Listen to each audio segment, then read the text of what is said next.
Di daerah Bugis kita ini ada banyak kejadian. Apakah ada dalilnya dan apa hukumnya? Orang yang pindah rumah baru, dia azan di pojok 4 itu pojoknya ada azan, dia azankan rumah. Maksudnya itu dia azankan rumah baru pindah rumah. Sesudah azan dia sembahyang di rumah itu masing-masing. Satu. Kedua, pertanyaan saya, di Bugis juga ada kejadian kalau orang pergi ke tanah suci, dipanggil itu pakai syarak, dia azankan di muka rumahnya. Azan dulu baru berangkat.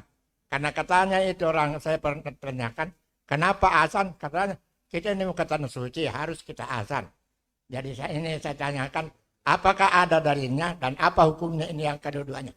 Terima kasih. Assalamualaikum warahmatullahi wabarakatuh.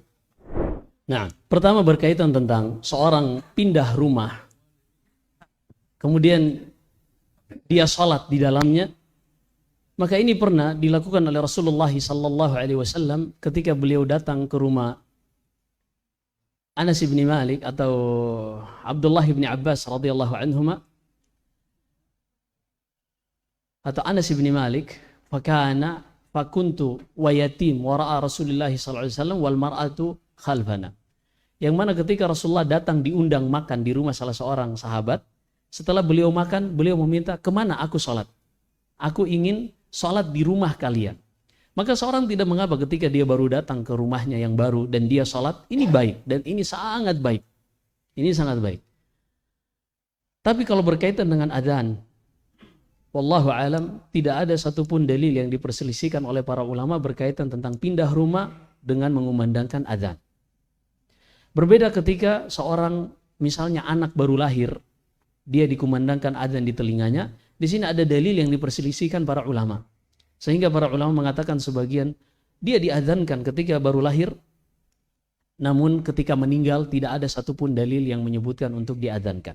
Para ulama berselisih pendapat hanya ketika lahir saja. Ini tempat-tempat kapan sih kita adzan di luar sholat? Iya, tempat-tempat kita adzan di luar untuk memanggil sholat. Yaitu ketika anak kecil baru lahir, sebagian fuqaha dengan hadis yang diperselisihkan sanadnya, mereka menjadikan hadis tersebut sebagai dalil bolehnya seorang anak bayi baru lahir untuk diadzankan di telinganya. Ini disebutkan para fuqaha. Adapun pindah rumah dan selainnya, maka ini wallahu a'lam. Wallahu a'lam.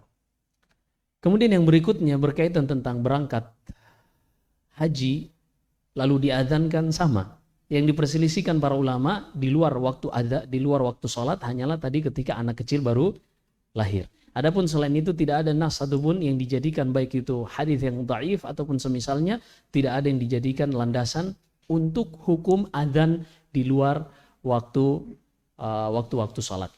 Adapun ketika haji, ada hal-hal yang bisa dilakukan oleh seorang ketika dia pulang haji misalnya, dia membuat walimatus safar.